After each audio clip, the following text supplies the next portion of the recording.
जय महाराष्ट्र। जो आता मागे रेल्वे अपघात झाला मुंब्रा दिवा रेल्वे स्थानकाच्या मध्ये, काय वाटतं आपल्याला कोणाची चुकी असेल याच्यामध्ये?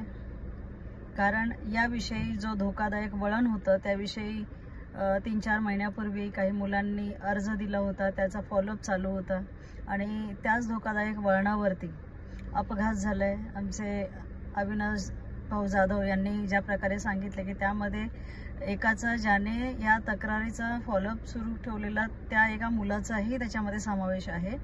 म्हणजे एवढं धोकादायक वळण म्हणजे आपण कधी गांभीर्य घेणार, गांभीर्याने कधी लक्ष देणार जेव्हा तिथे बळी जाईल। आणि बळी कोणाचा जातो? सर्वसामान्य मुलांचा, जे सकाळी कामाला आपलं पोट भरण्यासाठी कामासाठी निघतात आणि त्यांचा अशा प्रकारे दुर्दैवी मृत्यू होतो। काही जखमी आहेत। सरकार काय करतं? जखमींना मदत, मृत्यूंना काही अमाऊंट जाहीर करतं, त्यांचं काम झालं।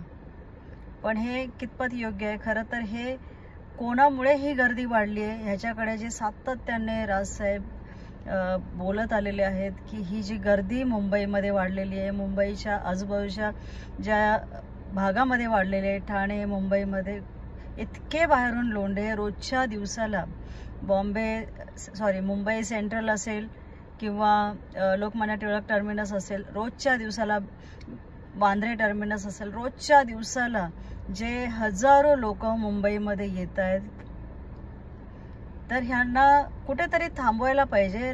जे सन्माननीय राजसाहेब इतके वर्षांपासून हा मुद्दा घेऊन येतात की मुंबईची कॅपॅसिटी संपलेली आहे, लोकल ट्रेन्सची कॅपॅसिटी संपलेली आहे। ही गर्दी कुणामुळे झालेली आहे? का मराठी माणसांनी गर्दी वाढवली आहे का? विषय हा आहे, मराठी माणसांनी गर्दी वाढवली का? ही गर्दी कोणाची आहे? कुठेतरी हा विषय थांबला पाहिजे। कारण जे मृत्युमुखी पडलेले आहेत त्यां अतिशय दुर्दैवी घटना आहे, त्याच्यामध्ये फक्त मराठीच माणसं आहेत का? म्हणजे जे बाहेरून पण येणारी लोक आहेत त्यांनी पण हा विचार केला पाहिजे की आता महाराष्ट्रामध्ये तेवढी मुंबईच्या लोकल ट्रेनमध्ये सुद्धा ती कॅपॅसिटी उरलेली नाही आहे। तर आपण आपल्या राज्यातल्या मंत्र्यांना जरा प्रश्न विचारा की तुम्ही आमच्यासाठी इथे काय करताय?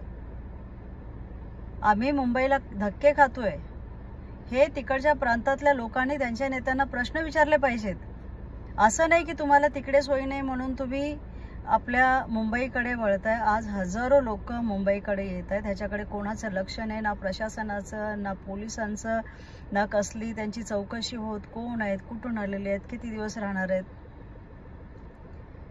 म्हणजे आता जे चालू आहे ना, लोकल ट्रेनचे दरवाजे बंद करण्याचं, आता तशा प्रकारच्या लोकल ट्रेन्स चालू होतील। पण हा मुद्दा आहे का? मुद्दा काय आहे? ही गर्दी आटोक्यात कशी आणायची? ही गर्दी जोपर्यंत आटोक्यात येणार नाही तोपर्यंत हा मुद्दा तुमचा मार्गी लागणार नाही। कारण त्या लोकल ट्रेनचे जेव्हा तुम्ही दरवाजे बंद करता आणि त्या ट्रेनमध्ये जी गर्दी असते आतमध्ये, ज्या प्रकारे उभं राहायला सुद्धा जागा नसते, त्या गर्दीने दम लागून काही जणांचा मृत्यू होऊ शकतो। आता टेक्निकल मुद्दा मला एवढा जास्त समजत नाही, तरी सुद्धा आपल्या महाराष्ट्र सरकारने असेल, पोलीस प्रशासन असेल, सगळ्यांनी या विषयाचा गांभीर्याने विचार केला पाहिजे की सन्माननीय राजसाहेब बऱ्याच जणांना त्यांचं म्हणणं खटकतं, पण कोणी डोळसपणे त्या मुद्द्यावरती बोलायला तयार नाही, त्या मुद्द्याचा विचार करायला तयार नाहीयेत। खरं तर मराठी माणसांनी आता जायचं कुठे? हा मुद्दा उरलेला आहे। मराठी माणसांनी असंच चेंगराचेंगरीमध्ये मरायचं का? म्हणजे कुठेच जाऊ शकत नाही मराठी माणूस, अशी परिस्थिती आज निर्माण झालेली आहे। तर याविषयी खरं तर पोलीस प्रशासन असेल किंवा आपलं महाराष्ट्र सरकार असेल, ह्यांनी गांभीर्याने याविषयी विचार केला पाहिजे। कारण ह्या जागेची तेवढी कॅपॅसिटी नाही आहे आणि उपनगर सुद्धा फुल झालेले आहेत आता, तरी सुद्धा रोजच्या दिवसाला हजारो लोक ह्या स्टेशनवरती दिसतात। बघा माझा व्हिडिओ कसा वाटतोय तुम्हाला? कारण विचार करण्याची वेळ तर आलेली आहे। एवढी लोक, आणि हा तर एक आकडा आलाय, पण रोजच्या दिवसाला ट्रेनमधून कोणी ना कोणी खाली पडतो, कोणाचा ना कोणाचा दुर्दैवी अंत हा झालेला असतो। त्यामुळे याविषयी खरोखर रेल्वे प्रशासन, पोलीस प्रशासन आणि महाराष्ट्र सरकार यांनी खोलवर जाऊन सन्माननीय राजसाहेबांचा हा मुद्दा लक्षात घेतला पाहिजे आणि याविषयी काय ती पावलं उचलायला पाहिजेत। कारण ज्या प्रकारे आपलं कर्तव्य बाहेरून येणाऱ्या लोकांसाठी त्यापेक्षा खूप जास्त कर्तव्य आपलं इथे राहणाऱ्या मराठी माणसांसाठी सुद्धा आहे। त्यामुळे मराठी माणसांसाठी एकदा सगळ्यांनी एकत्र या, कारण हे थांबायला हवं. मी कोणाचाही निषेध करत नाही, मी प्रतिकार करत नाही, माझं काही म्हणणं नाही. कोणी कुठेही जाऊ शकतं, कुठेही राहू शकतं, पण इथला मराठी माणूस कुठे जाणार ह्याचाही विचार केला गेला पाहिजे.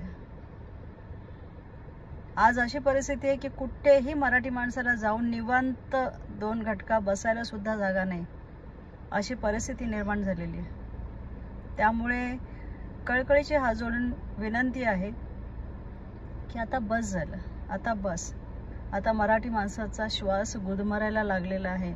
मराठी माणसाची मुलं जी नोकरी धंदा करायला घराच्या बाहेर पडतात ट्रेनमधून, तेव्हा घरी येईपर्यंत घरच्यांना अजिबात चैन मिळत नाही की माझा मुलगा कसा येतोय, माझी मुलगी कशी येते.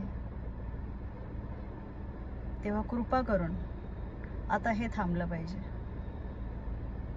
कसा वाटतंय माझा व्हिडिओ बघा, विचार करा. धन्यवाद. जय हिंद, जय महाराष्ट्र.